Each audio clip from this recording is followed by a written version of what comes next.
नमस्कार,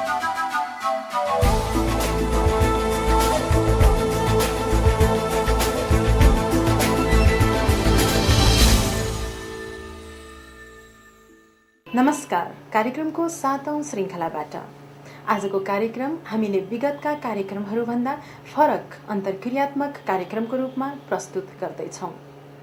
समाज परिवर्तनशील छ। यातायात र सञ्चारको अभूतपूर्व विकासले पुराना सामाजिक परिवेशहरू भत्कँदैछन् र नयाँ स्थापित हुँदैछन्। त्यसैले देशको सामाजिक आर्थिक विकासका लागि सामाजिक अनुसन्धान झन महत्त्वपूर्ण बन्दै गइरहेको छ। हाम्रो देशमा यसको महत्त्वबारे यदाकदा छलफल एवं बहस गरिने र केही संस्थाहरूले यसबारे प्रारम्भिक पहल सुरु गरे पनि सङ्गठित रूपमा यसलाई अघि बढाउन भने सकिएको छैन। यसै कमीलाई महसुस गरेर प्राज्ञिक क्षेत्र र अनुसन्धानकर्ताले नेपालमा पनि संस्थागत रूपले समाज विज्ञानका क्षेत्रमा अनुसन्धान होस् भन्ने उद्देश्यले सामाजिक विज्ञान अनुसन्धान परिषदको स्थापना हुनुपर्ने माग गर्दै आइरहेका छन्। प्रस्तुत छ प्राज्ञ अनुसन्धानकर्ता तथा सरकारका महत्त्वपूर्ण अधिकारीहरू बीच गरिएको अन्तर्क्रियात्मक कार्यक्रम नेपालमा समाज विज्ञान अनुसन्धान परिषदको खाँचो र चुनौती। यो छलफल कार्यक्रम अघि बढाउन म त्रिभुवन विश्वविद्यालय समाजशास्त्र तथा मानवशास्त्र केन्द्रीय विभागका प्रमुख तथा मानवशास्त्री प्राध्यापक डाक्टर ओम गुरुङज्यूलाई अनुरोध गर्दछु। आजको यस बस श्रृङ्खलामा हामीले नेपालमा समाज विज्ञान अनुसन्धान परिषदको गठन, यसको महत्त्व, यसको आवश्यकता र औचित्यबारे छलफल गर्नेछौँ।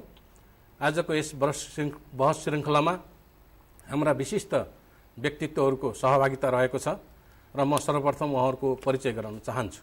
राष्ट्रिय योजना आयोगका उपाध्यक्ष डाक्टर दिनेश चन्द्र देवकोटाज्यूलाई म परिचय गराउन चाहन्छु। यसै गरी हाम्रा सहभागीहरूमा अर्का विशिष्ट व्यक्तित्व हुनुहुन्छ विश्वविद्यालय अनुदान आयोगका अध्यक्ष डाक्टर गणेशमान गुरुङ। नमस्कार। त्यसै गरी दर्शकहरूको दीर्घामा हुनुहुन्छ मन्त्री परिषद सचिवालयका सहसचिव शङ्कर प्रसाद अधिकारीज्यू। त्यसै गरी चाहिँ नि अर्थ मन्त्रालय बजेट महाशाखाका सहसचिव बोधराज निरोलाज्यू। त्यसै गरी हाम्रा सहभागीहरूमा त्रिभुवन विश्वविद्यालयका प्राध्यापकहरू, अनुसन्धानकर्ताहरू, विशिष्ट विद्वान व्यक्तित्वहरू, त्यसै गरी चाहिँ नि अन्य एनजिओ आइएनजिओमा कार्यरत महानुभावहरू हुनुहुन्छ। आजको यस बहसको पहिलो प्रश्न म डाक्टर गणेशमान गुरुङज्यूलाई सोध्न चाहन्छु कि नेपालमा समाज विज्ञान अनुसन्धान परिषदको गठन के हो र यसको आवश्यकता, यसको महत्त्व र यसको औचित्यबारे यहाँले चाहिँ नि के लाग्छ, यहाँले चाहिँ प्रस्ताव बनाइदिनुहुन्छ कि?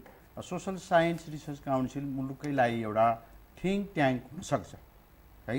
यसले सामाजिक पक्षमा, आर्थिक पक्षमा, सांस्कृतिक पक्षमा, कन्टेम्पोरेरी इस्युजहरूको बारेमा, समावेशीको बारेमा धेरै विषयहरूमा चाहिँ यसले अनुसन्धानहरू गर्न सक्छ। एउटा कुरा। अर्को कुरो चाहिँ जसले चाहिँ मास्टर डिग्री गरेर बसिरहेको छ, जसले पिएचडी नै गरेर बसिरहेको छ, उनीहरूलाई समेत हामीले चाहिँ एउटा डक्टरल रिसर्च विद्यावारिधीको अनुसन्धानमा लगाउन सक्छौँ। र पिएचडी गर्दाखेरि पनि अझै चाहिँ काम नपाएको सन्दर्भमा, अप्ठ्यारो भएको सन्दर्भमा उसलाई चाहिँ पोस्ट डक्टर गरेर पनि हामी प्रोत्साहित गर्न सक्छौँ। यस्तो खालको चाहिँ अन्य मुलुकहरू पनि छ जुन छिमेकी मुलुक भारतमै आइसिएसएसआर छ।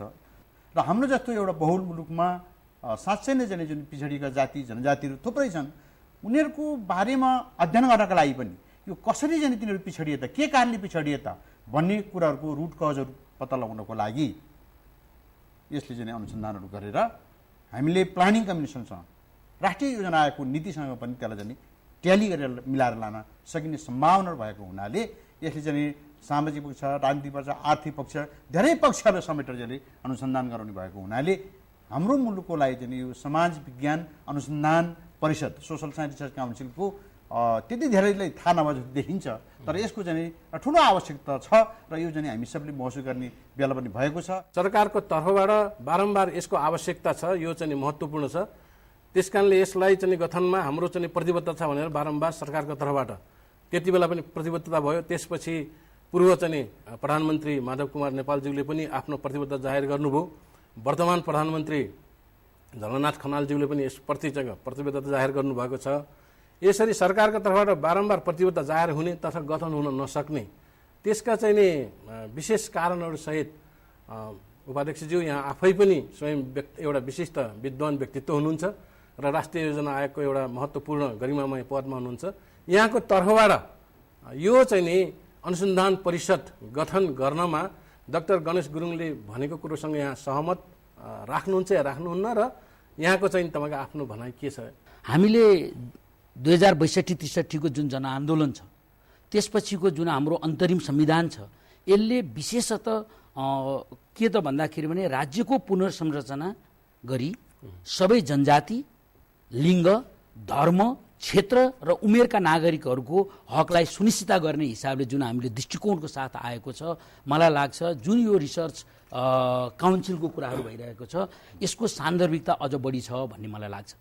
मैले यो कुरो यहाँनिर किन जोड्न चाहेँ भने धेरै क्षेत्रीय जुन एउटा रिजनल अनब्यालेन्सका कुराहरू छन्, वर्गीय अनब्यालेन्सको कुराहरू छन्, जातीयको हिसाबले मूल प्रवाहीकरण नभएका कुराहरू छन् र अन्य सामाजिक भेदभावका कुराहरू हामीसँग प्रशस्तै छन् र जसको हामीले यसलाई चाहिँ मिनिमाइज गर्दै न्यूनीकरण गर्दै एउटा समतामूलक समाजको निर्माण गर्नुपर्ने अहिलेको आवश्यकता छ। त्यो कसरी हुन्छ भनेर तपाईँ हामीले प्रश्न गऱ्यौँ भने मलाई लाग्छ यो रिसर्च काउन्सिलको यो कारणले पनि अझ सान्दर्भिकता र सार्थकता अहिलेको परिप्रेक्ष्यमा बढी छ। मैले यो कुरोहरू भनिरहँदाखेरि तपाईँहरूले प्रस्तावित गर्न खोजिरहेको जुन रिसर्च काउन्सिलको सन्दर्भ छ त्यसमा मैले मेरो पटक पटकको भेटघाटमा पनि र व्यक्तिगत रूपमा पनि र तपाईँहरूको टिमले राष्ट्रिय जनआयोगमा आएर छलफल गर्दाखेरि हाम्रो सकारात्मक सोचका कुराहरू मैले स्पष्ट राखेको। तर मैले यहाँनिर के देखिरहेको छु त भन्दाखेरि भने हामीसँग यसलाई कसरी अगाडि लैजाने भन्ने कुरो मलाई लाग्छ जुन हाम्रो मन्त्री परिषदमा प्रस्ताव गएपछि र त्यसपछिको सब कमिटी बनेपछि मलाई लाग्छ मन्त्री परिषदको आदरणीय सहसचिव र त्यस्तै गरी सब कमिटीमा हुनुभएको अर्थ मन्त्रालयको सहसचिव यही हुनुहुन्छ, उहाँहरूले यसको रियालिटी के हो चाहिँ अलि डिटेल बताउनु होला। तर मैले बुझेको कुरो के हो भने हामी रिसर्च काउन्सिल बनाउने भन्ने कुरो, राज्यले एउटा संस्था बनाउने भन्ने कुरो जति यसमा चाहिँ सम्भावना छ, गर्न सकिने कुरा छ, यसको चाहिँ लङ टर्म प्रस्पेरिटी के रहने भन्ने बारेमा चाहिँ सायद छलफलको विषय जसरी आज बनाइरहनु भएको छ यसलाई अझ बनाउन जरुरी छ भन्ने मलाई लाग्छ। अब यति महत्त्वपूर्ण र यति आवश्यक एउटा अनुसन्धान परिषदको गठनको बारेमा नेपालमा पनि गत केही वर्षदेखि विशेष गरेर सामाजिक समावेशीकरण अनुसन्धान कोषको पहलमा धेरै प्रयासहरू भइसकेका छन्, तर पनि अहिलेसम्म यो गठन हुन सकिराखेका छैन। यसको पछाडिका कारणहरू यहाँले के देख्नुहुन्छ? यसलाई संस्थागत गर्ने बारेमा तपाईँ समेत डाक्टर ओम गुरुङ र जेएनयूका प्रोफेसर टिके उमन जो हाम्रो स्टियरिङ कमिटीको मेम्बर हुनुहुन्छ, तपाईँहरूले समेत अध्ययन गरेर नेपालमा जाने सोसल साइन्स रिसर्च काउन्सिल आवश्यक छ भन्ने कुरो एउटा प्रतिवेदन तपाईँले हामीले दिइसक्नु भएको छ। त्यसो भएको हुनाले के त भनेदेखि यसका बारेमा अघिल्ला प्रधानमन्त्री पूर्व प्रधानमन्त्री माधव कुमार नेपालसँग व्यक्तिगत रूपमा त मैले 10औं चोटि भेटेँ होला। त्यस पछाडि हाम्रो कमिटीको साथीहरूले पनि बार गरेर जाने हामीले भेट्यौँ डेलिगेसनको रूपमा र त्यसलाई जाने क्याबिनेटले इन्टरटेन केही मात्रामा गरेको छ कि एउटा सब कमिटी बनाएर है प्रधानमन्त्री कार्यालयको सहसचिव शङ्कर अधिकारीजी जो हामीसँग हुनुहुन्छ, अबको जुन कमिटीले रिपोर्ट दिएको छ त्यो प्रधानमन्त्रीकै अधिकारभित्र रहने भएको हुनाले प्रधानमन्त्रीले नै यो जाने खोल्नको लागि अथवा स्थापना गर्नको लागि यसको जाने काम टुङ्ग्याउनको लागि अधिकार क्याबिनेट दिइसके हुनाले it doesn't go to cabinet भन्ने मैले जाने मुख्य सचिवबाट थाहा पाएको छु। नहुनुको कारणहरू के होला भन्ने सन्दर्भमा मलाई के लाग्छ भनेदेखि एक नम्बर त्यो उपसमितिकै बारेमा त्यो ट्रान्सफरकै बारेमा धेरै भेटघाट हुँदैन कि भन्ने मलाई लागिरहेछ। दोस्रो मेरो शङ्का के लाग्छ भने मलाई के लाग्छ भनेदेखि यो भविष्यमा गएर यसको सस्टेनेबिलिटी के हो त, निरन्तरता ठिकै छ। अहिले त एउटा डोनरले केही रकमहरू दिएको होला, सोसल इन्क्लुजन रिसर्च फन्डसँग केही रकम पनि होला, त्यसले केही वर्ष चलिहाल्ला। तर पछाडि गएर यसको जाने अप्ठ्यारोहरू के हुन् त यसलाई क्लियरिफाई हामीसँग उहाँले खोज्नुभएको राम्रो हुन्थ्यो।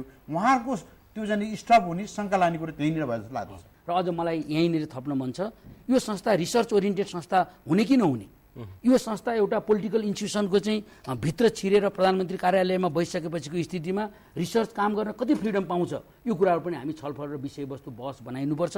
र मलाई जहाँसम्म लाग्छ प्राध्यापक डाक्टर ओम गुरुङजीलाई म के निवेदन गरौँ भने रिसर्च काउन्सिल बन्नुपर्छ, सोसल इन्क्लुजनका कुराहरू छन्, डिस्प्यारिटीका कुराहरू छन् र समाजमा विपन्न वर्गलाई हामीले मूल प्रभावीकरण ल्याउनको लागि यदि एक्सन रिसर्च काम हामीले गर्न सकेनौँ भने योजना आयोगलाई पनि ब्याकअप सपोर्ट हामीले जुन अपेक्षा गरेका छौँ त्यो प्राप्त गर्न सक्दैनौँ। यसको लागि पनि अझ योजना आयोग बढी सकारात्मक छ भन्ने कुरा म निवेदन गर्न चाहन्छु। धन्यवाद। अब म डाक्टर गणेशमान गुरुङजीलाई यो सोध्न चाहन्छु कि यहाँले एसियाका विभिन्न देशमा भएका सोसल साइन्स रिसर्च काउन्सिल जस्तो भारतमा छ, पाकिस्तानमा छ, श्रीलङ्कामा छ, बङ्गलादेशमा छ, नर्वेमा पनि छ, त्यसरी अमेरिकामा पनि त्यसको बारेमा यहाँलाई चाहिँ जानकारी छ।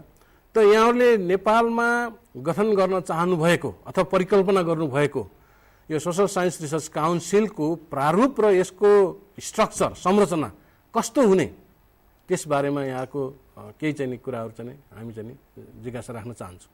स्वाभाविक ढङ्गले मैले भारत लगायतको नर्वेको रिसर्च काउन्सिलसँग पनि काम गर्ने मौका भएको हुनाले मैले केही कुराहरू थाहा छ। तर त्यतापट्टि जानुभन्दा पनि नेप्लिस कन्टेक्समा यो चाहिँ सोसल साइन्स रिसर्च काउन्सिल कस्तो खालको हुने भन्ने बारे चाहिँ अझै पनि बहसको विषय हुन सक्दछ। तैपनि हामी के चाहन्छौँ भने यसलाई नै एउटा अटोनोमस बडीको रूपमा राजनीतिक हाबी नहोस् भन्ने हामीले चाहेका छौँ है।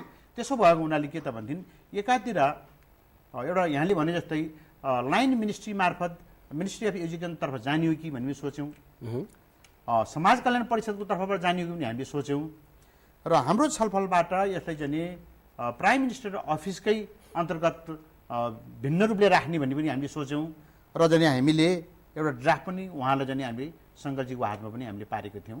प्रधानमन्त्रीज्यूलाई पनि त्यो बेलाको प्रधानमन्त्रीले पनि हामीले दिएका थियौँ कि त्यसमा विज्ञ व्यक्तिहरू, विश्वविद्यालयका प्राध्यापकहरू, प्राज्ञहरू त्यस्तो व्यक्तिहरूलाई राखेर एउटा यसलाई चाहिँ इन्डिपेन्डेन्ट र अटोनोमस बडी र त्यही खालको एउटा कन्स्टिट्युसन, त्यही खालको एउटा विधान तयार गरेर मुलुकको जाने सर्वपक्षीय जाने जुन अनुसन्धान हो त्यो गराइनु पर्दछ भन्ने हामीले त्यो खालको स्वरूपमा विश्वास राखेका छौँ। डाक्टर गणेशमानले जुन यसको प्रारूप र संरचनाको बारेमा जे बताउनु भयो त्यस बारेमा यहाँको दृष्टिकोण के छ र राष्ट्रिय योजना आयोग के त्यस्तो प्रारूप त्यस्तो संरचना तयार गर्ने क्रममा तयार हुन सक्छ? हामीले के बुझ्न जरुरी छ भने सोसल डेभलपमेन्ट सेक्टरको लागि जुन हामीसँग सोसल इन्क्लुजन रिसर्च जुन हामीले अहिले काम गरिरहेका छौँ त्यसमा अहिले पनि म ध्यानाकर्षण गर्न चाहन्छु। अहिले पनि हाम्रो प्राध्यापक डाक्टर गणेश गुरुङ सरको अध्यक्षताको कमिटीमा योजना आयोगको उपसचिवले सदस्य भएर काम गरिरहनु भएको छ र त्यसै गरी अर्थ मन्त्रालयको वैदेशिक शाखा हेर्ने उपसचिव पनि त्यसमा संलग्न हुनुहुन्छ र केही प्राज्ञ विद्वान साथीहरू त्यसमा थप हुनुहुन्छ।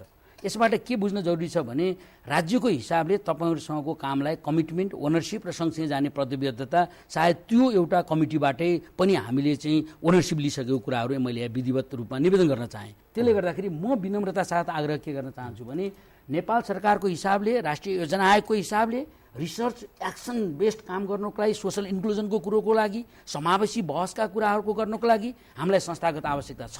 त्यो चाहिँ एउटा पोलिटिकल इन्स्टिट्युसनको अम्ब्रेलाभित्र भन्दा इन्डिपेन्डेन्ट एउटा क्वालिफाइड एकाडेमियन सिएनहरूको एउटा चाहिँ इन्डिपेन्डेन्ट टिम रिसर्चको बन्नुपर्छ भन्ने कुरोमा पनि हामी क्लियर छौँ, स्पष्ट छौँ।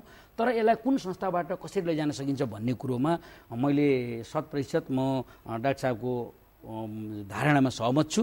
यसलाई हामीले अलिकति मस्तिष्क मन्थन गरौँ, छलफल गरौँ, डिफ्रेन्ट स्टेक होल्डरमा पनि छलफल गरौँ र यसलाई तार्किक रिसर्चमा पुर्याएर एउटा रियल प्योर एउटा रिसर्च एक्सन बेस्ड काम गर्ने र एउटा चाहिँ के भन्छ देशलाई पनि फिडब्याक गर्न सक्ने, राष्ट्रिय योजना आयोगलाई पनि प्रोग्राम र प्लानिङमा इन्क्लुजनको इस्युहरूमा हामीलाई चाहिँ इभन चाहिँ म्याटेरियलहरू तपाईँले दिन सक्ने लेभलको इन्स्टिट्युसन बनाउन सक्नुपर्छ र त्यसको लागि राष्ट्रिय योजना आयोग बहुत सकारात्मक छ। अधिकारीज्यू, सरकारको तर्फबाट समय समयमा यसबारे प्रतिबद्धता जाहेर भएको कुरो पनि यहाँले मनन गरिसक्नु भएको छ र मन्त्री परिषदले यसबारेमा व्यापक एउटा चाहिँ कार्ययोजना बनाएर यसको गठन प्रक्रियालाई अगाडि बढाउनको लागि एउटा सब कमिटी अथवा कार्यदल चाहिँ गठन गरिसकेका छ। अब यहाँले हामीलाई बताइदिनुहोस् कि यो सब कमिटीले कस्तो खालको यो अनुसन्धान परिषदको गठन प्रक्रिया, यसको संरचनाको एउटा चाहिँ तपाईँको परिकल्पना गरेका छ र यो कहिलेसम्म चाहिँ टुङ्गो लाग्ने सम्भावना यहाँले चाहिँ देख्नुहुन्छ? अब हामीले चाहिँ वास्तवमा 3टा कुराहरू नै हामीले महत्त्वपूर्ण मानेका छौँ। पहिलो कुरा चाहिँ यो संस्थाको चाहिँ अटोनोमी, सस्टेनेबिलिटी, जस्तो अघि हाम्रो चाहिँ माननीय उपाध्यक्षज्यूले नै अघि व्यक्त गरिसक्नुभयो कि रिसर्चसँग सम्बन्धित हाम्रा चाहिँ पब्लिक इन्स्टिट्युसनहरू जस्तो त्रिभुवन विश्वविद्यालय अन्तर्गतका चाहिँ सिनास, सेरिट, सेडा जस्ता संस्थाहरू अहिले कसरी सञ्चालित छन् होइन। भोलि हामीले अहिले संस्था गठन गर्ने, भोलि त्यही हालतमा संस्थाहरू पुग्यो भने त हाम्रो चाहिँ उद्देश्य त पुरा हुँदैन। त्यसैले सस्टेनेबिलिटी एउटा कुरा भयो। अर्को चाहिँ संस्थाहरू चाहिँ इफिसियन्टली रन गर्नलाई र त्यसको चाहिँ संस्थाहरूको इफेक्टिभनेस हामीले कसरी त्यसको इफेक्टिभनेस चाहिँ अर्न गर्ने भन्ने कुराहरू पनि उत्तिकै महत्त्वपूर्ण छन्। गभर्मेन्टका संस्थाहरूलाई अहिले चाहिँ हामीले इफिसियन्टली रन गर्न चाहिँ गर्नु एउटा ठुलो चुनौतीको विषय पनि छ। त्यसैले यी सबै कुराहरू चाहिँ लाई मध्यनजर राखेर र यसलाई अझै विस्तृत रूपमा यो लेभलमा छलफल भएको त यो पहिलो मलाई लाग्छ। यो चाहिँ अब सोसल साइन्स रिसर्च काउन्सिलको बारेमा यति धेरै चाहिँ विद्वान वरिष्ठ व्यक्तित्वहरू बसेर यसको आवश्यकता, यसको चाहिँ प्रारूपको विषयमा चाहिँ यो छलफल भएकै पहिलो चाहिँ यो एउटा कार्यक्रम हो। र मैले यसलाई चाहिँ यो कार्यक्रम हाम्रो साथी हुनुहुन्छ बोधराजी पनि हुनुहुन्छ, यसलाई हामीले निकै चाहिँ एउटा उपलब्धिको विषय मैले पनि लिएको छु। जस्तो म अस्ति डेनमार्कमा गएको बेलामा बाइ द वे चाहिँ यो सोसल साइन्स रिसर्च काउन्सिलमै म चाहिँ पुग्न गएछु है, त्यो बाइ द वे पुग्न गएछु। त्यहाँ मैले यसो जिज्ञासा राख्दा के देखेँ भने डेनमार्क जस्तो चाहिँ वेलफेयर इकोनोमी भएको मुलुकमा पनि 50% मात्र गभर्मेन्टले फन्डिङ गरेर रहेछ, अरू सबै उनीहरूले स्व आर्जनमा चाहिँ संस्था रन गरेको मैले पाएँ। त्यसैले अब संस्थाहरूको सस्टेनेबिलिटी निकै महत्त्वपूर्णको विषय हो। त्यसैले हामीले यी विषयहरूलाई अझै हामीले चाहिँ छलफल गरेर यो लेभलदेखि अझै हामीले चाहिँ हाम्रो नीति निर्माण तहमा जस्तो भनौँ न माननीय मन्त्रीज्यूहरू सचिवहरूको तहमा समेत चाहिँ हामीले छलफल गरेर यसको चाहिँ कस्तो खालको चाहिँ स्वरूपमा गठन गर्ने भन्ने विषयमा अझै थप छलफल र विचार विमर्श हुनुपर्छ भन्ने मलाई लाग्छ। आजको यो बसमा सहभागी हुने दर्शकहरू विशिष्ट चाहिँ विद्वानहरू हुनुहुन्छ, उहाँहरू प्राध्यापकहरू हुनुहुन्छ, उहाँ अनुसन्धानकर्ताहरू हुनुहुन्छ, उहाँ चाहिँ विभिन्न चाहिँ अनुसन्धान संस्थाहरूमा कार्यरत व्यक्तित्वहरू हुनुहुन्छ र अन्तर्राष्ट्रिय तथा राष्ट्रिय गैर सरकारी सङ्घ संस्थामा अनुभव प्राप्त गरेका, काम गरेका धेरै चाहिँ उपल्लो तहका चाहिँ व्यक्तित्वहरू पनि हुनुहुन्छ। अब यहाँहरूले आफ्नो अनुकूलता अनुसार जो कोहीलाई पनि प्रश्न चाहिँ गर्न सक्नुहुन्छ। Research council, social science research काउन्सिलको बारेमा यहाँहरूको केही चाहिँ थप भनाइ अथवा थप जिज्ञासाहरू राखिदिनु हुनको लागि म सर्वप्रथम म प्रोफेसर डाक्टर रामबहादुर छेत्रीजीलाई चाहिँ अनुरोध गर्छु। यसको आवश्यकता छ भन्ने कुरा चाहिँ हामी सबैले फिल गरेका रहेछौँ, तर आवश्यकता फिल गर्दाखेरि अहिलेको तत्कालको हाम्रो अगाडिको समस्याहरू के छ त्यसमा मात्रै सीमित भएर हामी सोच्दै रहेछौँ जस्तो पनि लाग्यो। त्यसरी सीमित भएर चाहिँ सोच्ने होइन होला, किनभने सोसल साइन्स रिसर्च काउन्सिल भनेको एकपटक स्थापना भएपछि यो सधैँभरि रहिरहने एउटा संस्था हुनेछ र त्यो भइसकेपछि यसले गर्ने काम भनेको रिसर्चको माध्यमबाट नलेज क्रिएट गर्ने र त्यो नलेज क्रिएट गरेर जुन बेला जुन प्रकारका चाहिँ समस्याहरू आउँछन् समाजमा, समुदायमा, देशमा जुन प्रकारका समस्या आउँछन्, जुन प्रकारका इस्युहरू बढी बहसमा आउँछन्, तिनबारे चाहिँ एउटा नलेज क्रिएट गर्ने हो। त्यो नलेज चाहिँ इन्टेलेक्चुअल्सहरूलाई, एकाडेमिक फिल्डमा इन्टेलेक्चुअल्सहरूलाई काम लाग्ला, त्यो नलेजले चाहिँ कम्युनिटीहरूमा पनि त्यसले मद्दत पुर्याउला आफ्ना समस्याहरूलाई हेर्न, बुझ्न, समाधान गर्नको लागि र त्यस्तै यो पोलिसी निर्माणमा र यो विकासको काममा पनि त्यसले सघाउ पुर्याउला। यतिखेर हामी चाहिँ इन्क्लुजन एक्सक्लुजनको कुरा गरिरहेका छौँ उदाहरणको लागि भने हामीले यतिखेर चाहिँ त्यसमा हाम्रो ध्यान बढी जाला अनुसन्धानमा। हिजैदेखि यो संस्था भएको भएदेखि मलाई लाग्छ अहिले जुन हामी इन्क्लुजन एक्सक्लुजन बारे चाहिँ हामीसँग चाहिँ पुरै ज्ञान भएन, कसरी यसलाई डिल गर्ने भनेर एक प्रकारको बहस गरिरहेछौँ, त्यो अवस्थामा हामी हुन्थेनौँ। हामीसँग हिजोदेखि यो संस्था भएको भएदेखि विभिन्न खाले रिसर्च को माध्यमबाट यसबारे हामीले थुप्रै समस्याहरू सुल्झाइसकेका हुन्थ्यौँ। अब हामीसँग सिना छ, सेडा छ, सेरिड छ भन्ने कुरा जुन गरियो, अब यो सेडा, सिना, सेरिड छ भनेर अनि यसलाई पनि तिनीहरूसँग तुलना गर्न चाहिँ अलिकति मिल्दैन जस्तो लाग्छ मलाई। किन मिल्दैन भने सेडा, सिना, सेरिडहरू भनेको चाहिँ फन्ड ल्याएर रिसर्च गर्ने संस्था हुन्। त्यहाँनिर रिसर्चरहरू बस्छन्, रिसर्च गर्छन्, सानो सानो प्रोजेक्टहरू गर्छन्, अथवा हदै भएदेखि इन्डिभिजुअल रिसर्च प्रोजेक्ट्सहरू दिन्छ ती संस्थाहरूले। तर सोसल साइन्स रिसर्च काउन्सिल भनेको चाहिँ एउटा फन्डिङ एजेन्सी हुन्छ भन्ने ठान्छु म चाहिँ अरू देशको अनुभव हेर्दाखेरि। यसले चाहिँ विभिन्न खाले अनुसन्धानहरूलाई चाहिँ प्रमोट गर्ने, कन्करेन्ट इस्युलाई समाधान गर्ने किसिमको रिसर्च एजेन्डा लिएर आउनेहरूलाई चाहिँ प्रोत्साहन दिने, ल यसबाट हामीलाई ज्ञान चाहिन्छ भन्ने किसिमको प्रोत्साहन दिने, त्यस किसिमको संस्था भएको हुँदाखेरि तिनीहरूसँग तुलना गर्न मिल्दैन। र अब यसलाई हाउसिङ गर्ने, कहाँ लगेर राख्ने त भन्ने कुरोमा त्यसकारण चाहिँ मलाई लाग्छ अघि पनि यस्तै फोरममा छलफल भएको हो, यो चाहिँ एउटा अटोनोमस बडी हुनुपर्छ। अर्का सहभागी ड्युटी बरालजी, यहाँको केही सुझाव छ भने? मलाई दुईटा मात्रै कुरामा जिज्ञासा पनि छ र सुझाव पनि छ। एउटा, नीतिसँग गाँसेर जानु ठुलो कुरो हो र सायद हाम्रो देशमा अहिलेसम्म जति अनुसन्धानहरू भए त्यसमध्येमा कतिवटा योजना आयोगले लिएर विचार गरेर आगामी नीतिहरूको सृजना गरेको छ त्यो सायद बिरलै होला। भन्दाखेरि एउटा मनस्थिति पनि सायद चाहिन्छ देशमा, जसले गर्दाखेरि योजना आयोग लगायत विश्वविद्यालयसँग पनि समन्वय गरेर यो अगाडि बढ्ने। दोस्रो चासो पनि विषय पनि, जहाँ हामीले संस्थागत दिगोपनको कुराकानी गर्छौँ, एउटा अङ्ग्रेजीमा उखान छ, way there is a will there is a way. अवश्य नै कुनै न कुनै हिसाबले दिगोपन यहाँ आउन सक्छ सबैले मन्थन गरेको अवस्थामा। तर दिगोपन पनि के को लागि भन्ने अझ जरुरी छ। हामीले विद्यावारिधीको हिसाबले भएको जुन ट्यालेन्ट छ त्यसलाई हामीले व्यवस्थितको हिसाबले राखेको छौँ भने त्यो एउटा कुरा भयो। तर यसको समावेशीकरण लगायत अरू मुद्दाहरूमा के यसको भूमिका हुन्छ जबसम्म प्रश्न हुँदैन, सायद तबसम्म कुन कार्यालयमा बस्ने, कहाँ बस्ने प्रश्न हुँदैन। अन्तखेरि एक तहको छलफल यसको मुख्य 10 वर्ष 20 वर्षको योजना अन्तर्गत कहाँ बस्दाखेरि यसको मूल उद्देश्यको पूर्ति हुन्छ त्यही अनुरूप हामीले सायद राख्दा उचित हुन्छ। राजनीतिकरणको जहाँसम्म कुरा छ, नेपालमा कहाँ राजनीतिकरण छैन। हामीले बिहान तरकारी लिँदाखेरि त शुद्ध राजनीतिकरण भइसकेको छ भने हामीले त्योभन्दा अलिकति माथि उठेर सोच्नुपर्ने हुन्छ होला।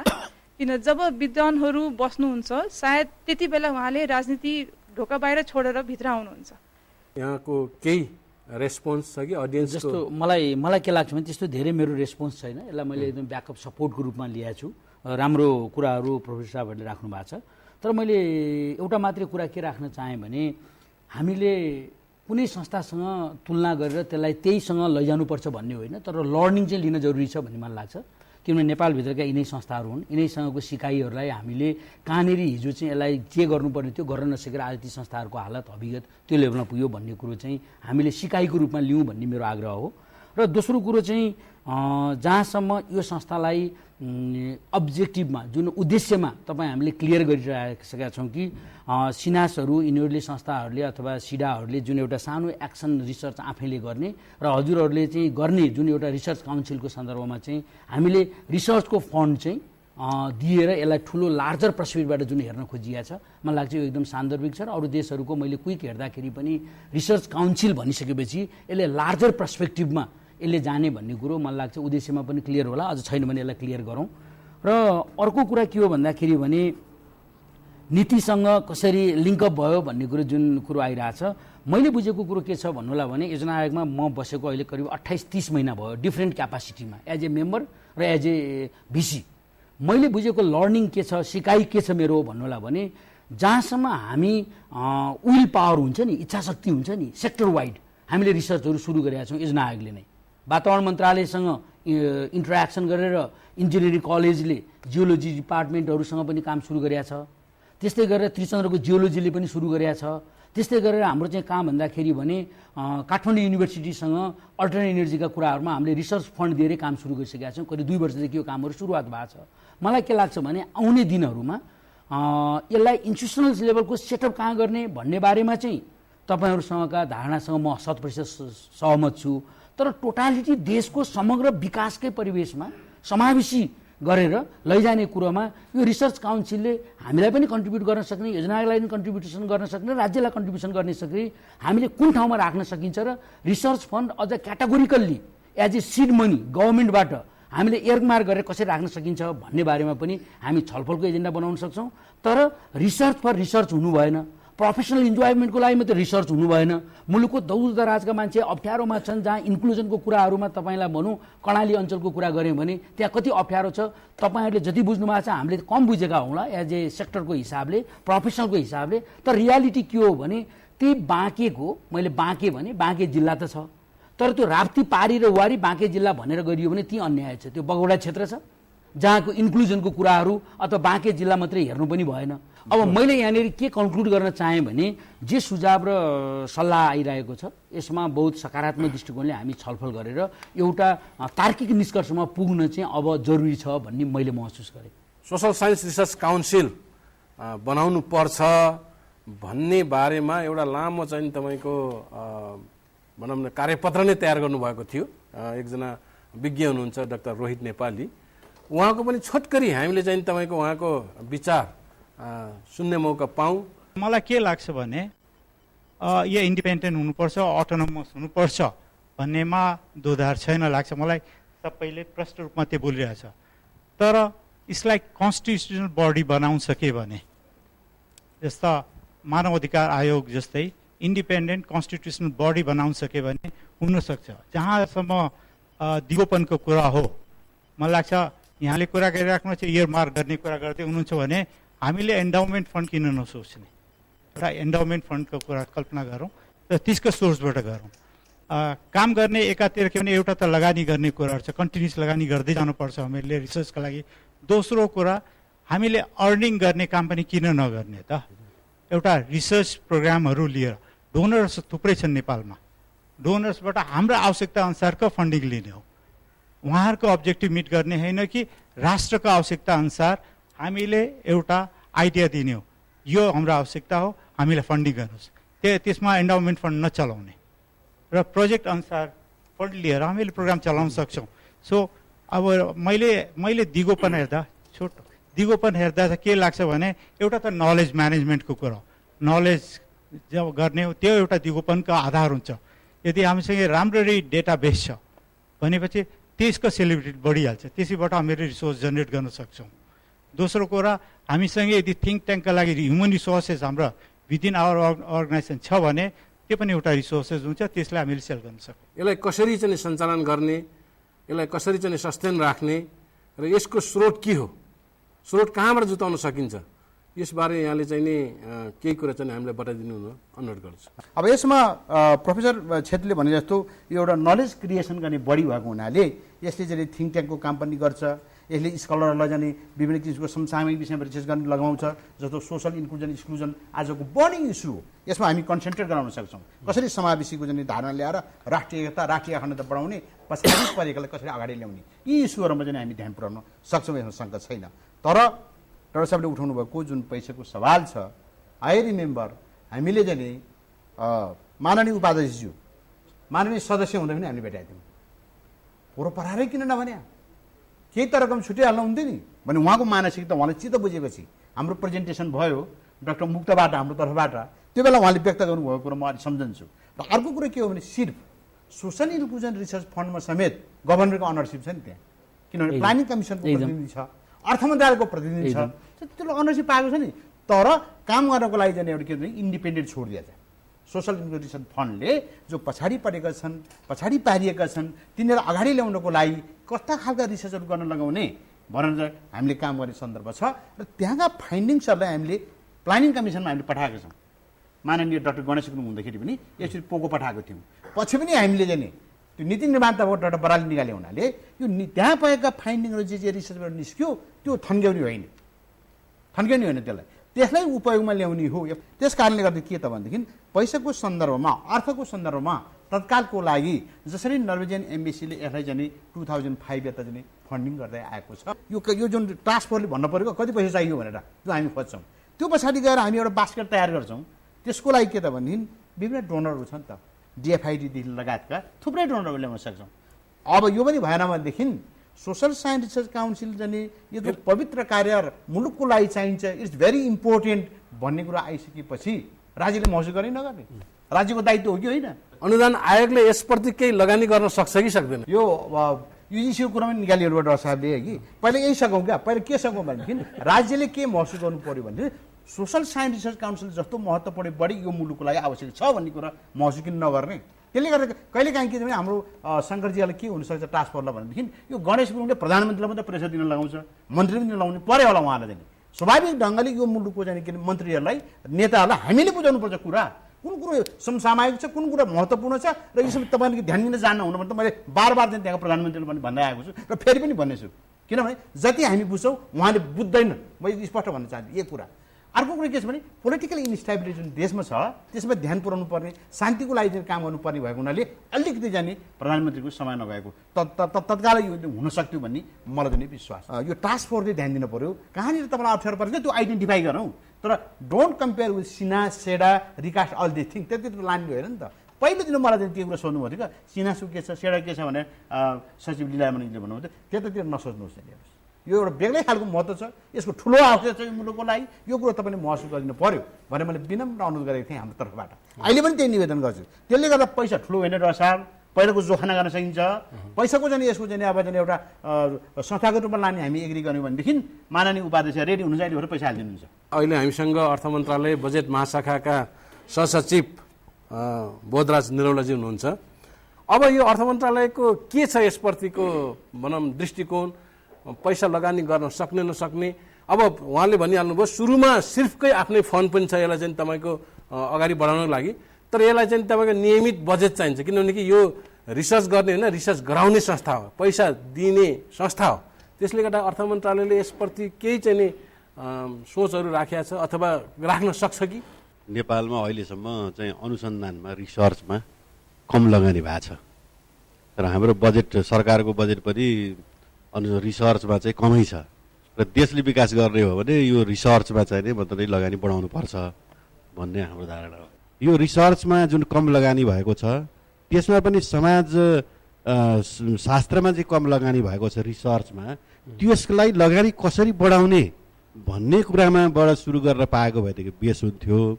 र अहिलेको परिस्थिति चाहिँ यो नयाँ संस्था जन्माउने, नयाँ गर्ने भन्ने कुरा चाहिँ भन्दा पनि हामीले चाहिँ यो रिसर्चमा चाहिँ नि मतलब कसरी लगानी गर्ने र भइरहेका संस्थालाई कसरी इफेक्टिभ बनाउने। अहिले चाहिँ मतलब केही वर्षदेखि भनौँ न, अब केही दशकै भइसक्यो होला, हामीले पढ्दा त थिएन समाजशास्त्र सङ्काय क्युमा होइन, अहिले त्यो एउटा सशक्त रूपमा भएर आएको छ। त्यो सङ्कायलाई चाहिँ नि कसरी सशक्त बनाउने, त्यो मार्फत नै अघि नै डाक्टर गुरुङले भन्नुभयो यो चाहिँ रिसर्च, त्यहाँबाट पढेका विद्यार्थीहरूमा रिसर्च गराउने, पिएचडीलाई चाहिँ गराउने र त्यो चाहिँ अहिले चाहिँ भन्दा भयो भने गभर्मेन्ट चाहिँ के कुरामा सहमत हुनसक्छ भनेदेखि त्यस्तो किसिमको रिसर्च प्रोग्राम चाहिँ त्यो सङ्कायले ल्यायो भने अहिले नै पनि कुनै संस्थागत नभए पनि हामी त्यो लगानी गर्ने चाहिँ मतलब एउटा थोरैबाट सुरु गरौँला, त्यो कुरो चाहिँ गर्न सकिन्छ। त्यो त्यसरी चाहिँ गर्न सकिन्छ। र जहाँसम्म परिषद गठन गर्ने कुरा छ, हामी कार्यदलमा भएका साथीभाइहरू चाहिँ जुन म यहाँ इमान्दारी साथ नै प्रस्तुत हुन्छु, त्यो जुन आयो त्यो कुरामा चाहिँ हामी चारैजनाको सहमति रहेन। यो धेरै भारी भरकम ठुलो भरसक चाहिँ प्रधानमन्त्रीले मतलब अध्यक्ष गरिदिए हुन्थ्यो होइन। यो चाहिँ अब चाहिँ हामीले चाहिँ राष्ट्रिय योजना आयोगको उपाध्यक्षकै अध्यक्षतामा गरौँ भन्दाखेरि अब राष्ट्रिय योजना आयोगको उपाध्यक्षको अन्तर्गतमा चाहिँ अब ठुला ठुला प्राध्यापक डाक्टर साहबहरू चाहिँ अट्न सक्ने कि नसक्ने, यी सारा कुरा यो चाहिँ सङ्गठन गठन हुँदाखेरि यी सारा कुराहरू आए। त्यसमा चाहिँ नै मतलब के भनेदेखि चाहिँ त्यो हिसाबले सुरुमै यो जति कुरा आयो र हामीले यो चाहिँ सम्भव चाहिँ हुने देखेनौँ र हामीले एक्जिस्टिङ सङ्गठनबाट एक्जिस्टिङ नैबाट राष्ट्रिय योजना आयोगमा पनि अहिले सामाजिक क्षेत्र हेर्ने एउटा बेग्लै चाहिँ सेक्टर छ, एउटा माननीय सदस्यले चाहिँ लिड गरिरहनु भएको छ र त्यहाँ चाहिँ नि मलाई लाग्छ जे करिब 100-150 जनालाई चाहिँ नि रिसर्चको चाहिँ नि मतलब नि गराउने भनेर चाहिँ त्यहाँ लगानी पनि भएको छ, विज्ञहरू नियुक्त पनि भइरहेको हुन्छ। त्यसैबाट चाहिँ त्यही परिपाटीबाट बढीभन्दा बढी समाजशास्त्रमा जाने मतलब नि का विद्वान साथीहरूलाई चाहिँ गराउन सक्यो र सरकारले गरेका नीति कार्यक्रमहरूलाई सपोर्ट गर्ने हिसाबले अथवा बजेट आउनुभन्दा अगाडि के नयाँ कार्यक्रमहरू गर्न सकिन्छ भन्ने कुरामा चाहिँ त्यसरी आउन सक्यो र सरकार र समाजशास्त्र पढाउने जुन चाहिँ मतलब नि विश्वविद्यालयहरू छन् उनीहरूसँग चाहिँ मतलब साझेदारी कुराहरू गर्न सकियो भने यो अन्ततः यो परिषद गठन हुने वातावरण तयार हुन्छ होला। म अन्तिममा सिनासमा कार्यरत एकजना विद्वान व्यक्तित्व हुनुहुन्छ मृगेन्द्र कार्कीजी। मृगेन्द्र कार्कीजीलाई आफ्नो केही थोरै आफ्नो अनुभवहरू छोटकरीमा राखिदिनु अनुरोध गर्छु। सिनास, सेडा, रिकास, सेरिट जुन त्रिभुवन युनिभर्सिटीको अम्ब्रेलाभित्र छन् र यिनीहरूलाई सञ्चालन गर्ने आफ्नै कार्यविधि छ र यिनीहरूको मिसन, भिजन, स्ट्राटेजी त्यहाँ तोकिएको छ भने त्योसँग लगेर सोसल साइन्स रिसर्च काउन्सिललाई कम्पेयर नगरियोस् एउटा, र सोसल साइन्स रिसर्च काउन्सिल त्योभन्दा पृथक र भिन्न हुनुपर्छ भन्ने मेरो पनि मान्यता हो। र मलाई लागेको के हो भने अहिलेसम्म नेपालमा जति रिसर्चहरू भए त्यो डोनर ड्रिभन हुन्। हामीले हाम्रो मौलिक एउटा रिसर्च सेल्फ, रिसर्चरको सेल्फ र research subject as a self, त्यो रिसर्च सब्जेक्ट सेल्फ हामीले निर्माण गर्न सकेको छैनौँ।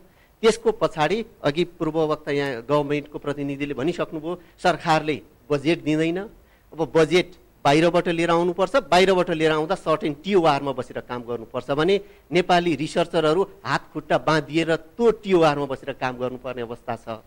त्योबाट मुक्ति पाउनको लागि पनि सोसल साइन्स रिसर्च काउन्सिल आवश्यक छ।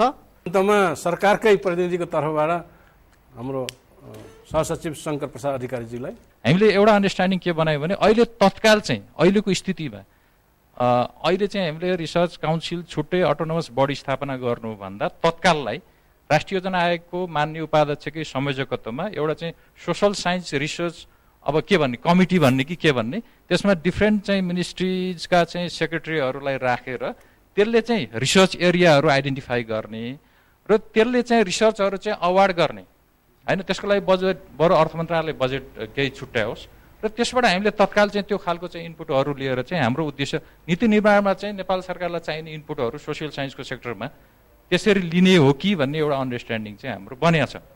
र अब मलाई लाग्छ अब हामीले यसलाई चाहिँ अझै परिमार्जन गर्ने यहाँहरूको सुझावहरू चाहिँ हामी निश्चित रूपमा हामीले छलफल गरौँला, तर अहिलेको कन्टेक्स्टमा चाहिँ त्यति मात्रै गर्ने हो कि भन्ने हाम्रो अन्डरस्ट्यान्डिङ भयो।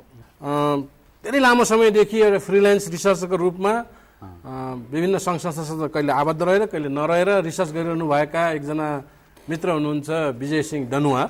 उहाँको आफ्नो अनुभव के रहेछ त्यो पनि छोटकरीमा हामी सुनिहालौँ न। यहाँ छलफलको क्रममा हेर्दै जाँदाखेरि एकातिर केही सकारात्मक भएको पनि देख्छु, उपाध्यक्षज्यूले चाहिँ सकारात्मक छु भनेर भन्नुहुन्छ, तर जुन यो कमिटी बन्यो त्यो कमिटीको फर्मेसन नै रङ हो कि जस्तो मलाई लाग्छ। किनभने त्यो सबै कर्मचारीहरूको मात्रै कमिटी बन्यो। अब उहाँहरू आफैले पनि भन्नुहुन्छ कि यो कहाँ कति ठिक कति बेठिक त्यसैमाथि भ्यालिडिटीमाथि नै क्वेसन गरिराख्नु भएको छ।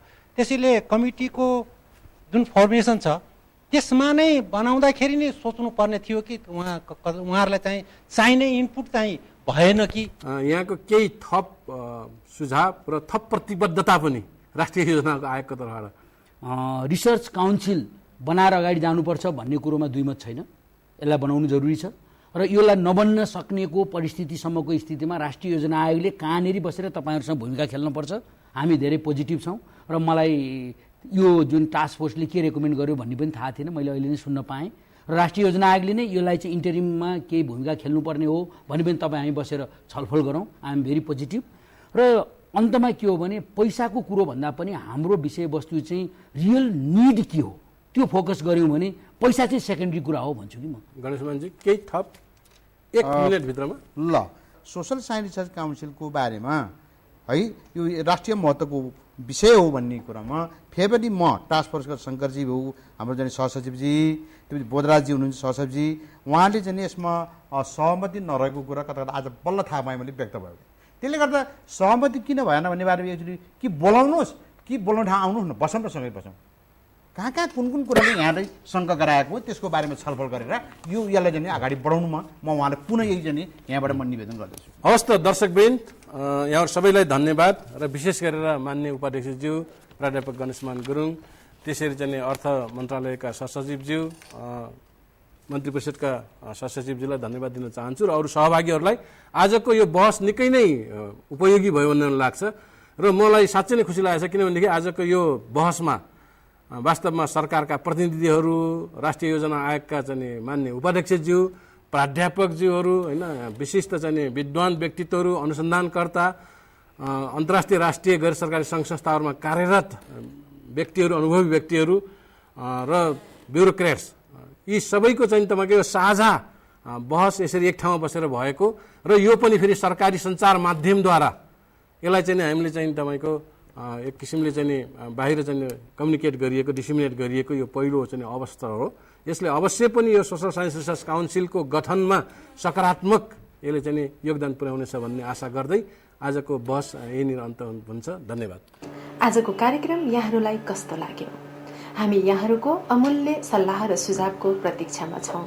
हाम्रो ठेगाना एसिया मिडिया फोरम तथा सीमान्त विकास मञ्च, post box number 8978 CPC 58 Kathmandu, Nepal. हाम्रो अर्को कार्यक्रम भाद्र 9 गते शुक्रबार प्रसारण हुनेछ, हेर्न नभुल्नुहोला।